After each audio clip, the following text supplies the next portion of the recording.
They've been a consistent presence in Afghanistan for over 25 years. But following the US withdrawal from the country, the Taliban stunned the world in how quickly it took over. I think it's a procession of the Taliban. Yes, it is. There's the white flag, and they're coming down the street. As Afghanistan prepares for the militia to rule the country once again, who exactly are the group, and what do they believe in?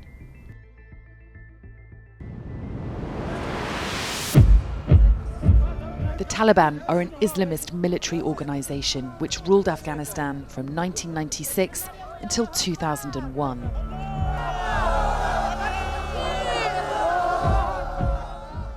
They believe in a hard-line interpretation of Sharia law and want to restore their strict approach to the governance of the country. For 2 decades, they've fought against the internationally recognised government of Afghanistan. It's taken a few minutes to put it into this culvert, and you really can't tell that it's been there, certainly not in the dark.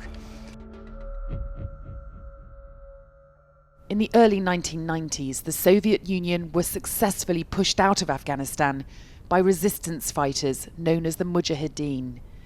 These fighters were funded and supported by the CIA as well as other Western powers. In the civil war that followed, the Taliban was the most prominent group that emerged and successfully took over the country.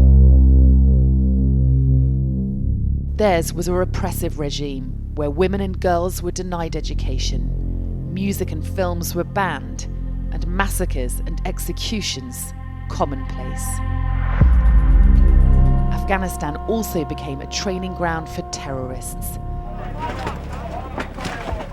After 9/11, the US wanted them to hand over the man responsible.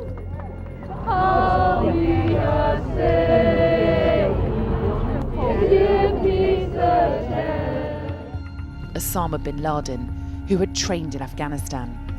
They refused, so the US invaded, toppled the Taliban, and installed a government which they hoped would be able to run the country on its own. The Taliban regime is coming to an end.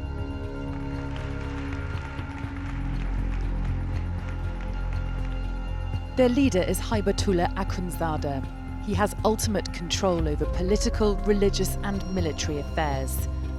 Mullah Abdul Ghani Baradar is the deputy leader and co-founded the Taliban. He now heads the political office and is part of their negotiating team with the Americans. Sirajuddin Haqqani is the head of the Haqqani network.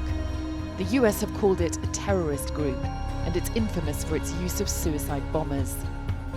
The Taliban have commissions, essentially departments of finance, health, military, education and others.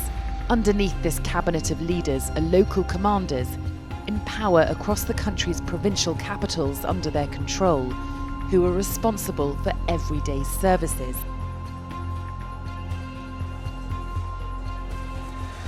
Among ordinary Afghans, support for the Taliban has decreased in Afghanistan in the last decade.